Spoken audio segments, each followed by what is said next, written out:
झारखंड मंत्रालय में नियुक्ति पत्र वितरण समारोह हुआ और इस मौके पर नगर विकास और आवास विभाग के 47 सहायक अभियंता को नियुक्ति पत्र सौंपा गया है। साथ ही वाणिज्य कर विभाग के 46 निम्न वर्गीय लिपिक पद पर चुने गए उम्मीदवार को भी ज्वाइनिंग लेटर दिया गया। सीएम हेमंत सोरेन ने कहा कि उनकी सरकार हाथ को रोजगार देने की संकल्प ले चुकी है और आप सरकार के हायर एजुकेशन के लिए 100% सरकार के स्कॉलरशिप पर विदेशों में पढ़ाई करने जा रहे हैं। कभी यहाँ के आदिवासी दलित पिछड़ों के बच्चों ने या उनके माँ बाप ने सोचा था कि हम अपने मेरिट से विदेशों में जाके पढ़ेंगे?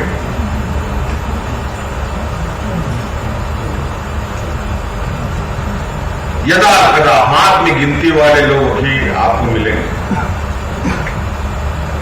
लेकिन विगत हम लोगों के कार्यकाल के दौरान अब तक 50 बच्चों को हम लोगों ने विदेशों में पढ़ने के लिए भेजा और आज कई लोगों को वही नौकरियां मिल गई, कई लोग वापस आकर के देश और राज्य की सेवा में।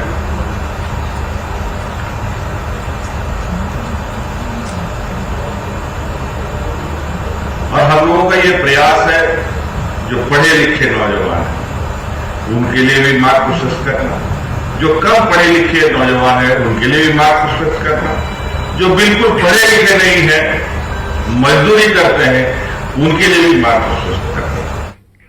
कांग्रेस मुख्यालय में खाद्य आपूर्ति मंत्री रामेश्वर उरांव ने जन सुनवाई की, लेकिन इस दौरान खाली दिख रही कुर्सियां सबका ध्यान खींच रही थी। जन सुनवाई में फरियाद लगाने वाले इक्का दुक्का लोग ही पहुंचे थे। कमरे में जो पहली फरियादी पहुंची थी उनका ये तीसरा मौका था। रातों की रहने वाली डोली अपने साथ हुए छेड़छाड़ की घटना की शिकायत लेकर इससे पहले मंत्री आलमगीर आलम और मंत्री बन्ना गुप्ता की जन सुनवाई में गुहार लगा चुकी हैं, लेकिन मंत्री के आदेश पर भी कुछ नहीं हुआ। शिकायत के बाद मंत्री रामेश्वर उरांव ने ग्रामीण एसपी को कार्रवाई का निर्देश दिया। वहीं गिरिडीह से भी नियमित राशन नहीं बंटने की शिकायत मिलने पर खाद्य आपूर्ति मंत्री ने अधिकारी को फोन लगाकर कार्रवाई का आदेश दिया। कांग्रेस की जन सुनवाई में घटती फरियादियों की संख्या संगठन के लिए परेशानी खड़ी करने वाला दिख रहा है। सर इससे पहले भी दो बार आए तो अभी तक तो कुछ भी नहीं सुनवाई हुआ सर। मेरे पास वो जांच का रिपोर्ट भी है। 2 में इस घटना को सत्य बताया है और तीसरे वाले में चेंज करके असत्य कर दिए हैं कि साक्षी की कमी के कारण सर। तो वो सिर्फ एक और वो मेंशन भी क्या कि मोबाइल नहीं है और वो सर वो तो अपनी तरफ से बुलवाएगा ना किसी से भी, तो उसके बिहाफ पे वो मेरा वो चीज़ को गलत बता दिए हैं। अभी सर क्या बात है, क्या बोले? सर अभी वो ग्रामीण एसपी के पास भेजे हैं, बोले कि जाके मिल लेने के लिए एक बार। मंत्री जी ने आश्वस्त किए हैं कि आपका जो भी समस्या है एमओ से जुड़ा हुआ जो मामला है राशन का, इसको उपायुक्त महोदय को फोन लगाए, लेकिन उपायुक्त महोदय फोन अभी नहीं उठाए हैं, लेकिन वो हमको लेटर पैड पे लिख के दिए हैं। हमें आश्वस्त किए हैं कि आप जिला जाइए, आपका जो भी मांगे हैं, जो भी आपकी शिकायतें हैं उसको दूर किया जाएगा।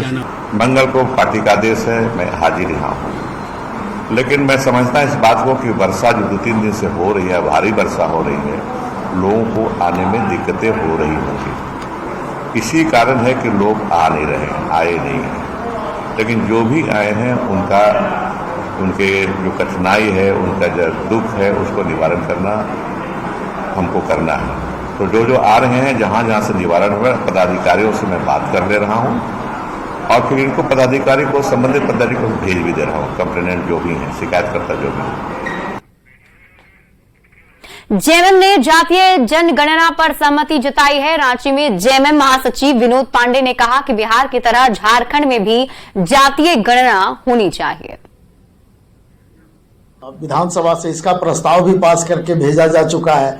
दुर्भाग्य है कि राजभवन से उसे वापस किया गया है और वो भी किसी संदेश के वापस किया गया है।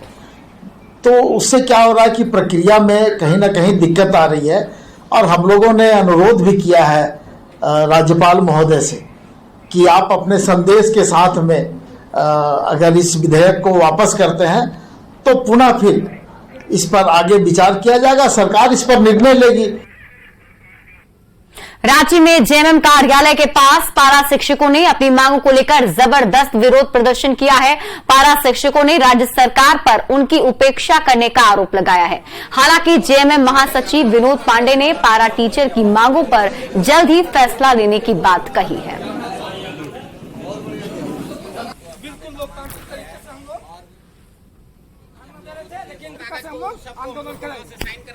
अंदर हम अपने राजकुमार से अपनी बात रखने आए, झारखंड के माटी के लाल, जिन्होंने हमने कहा, ये हमेशा कहते हैं कि मैं झारखंड का माटी के लाल हूँ।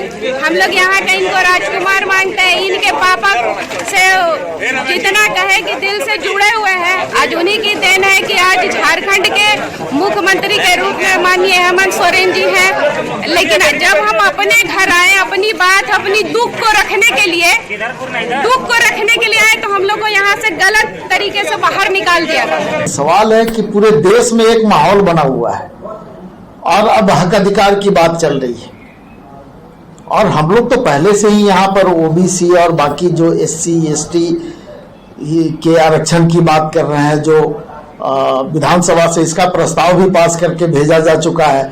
दुर्भाग्य है कि राजभवन से उसे वापस किया गया है, और वो भी किसी संदेश के वापस किया गया है।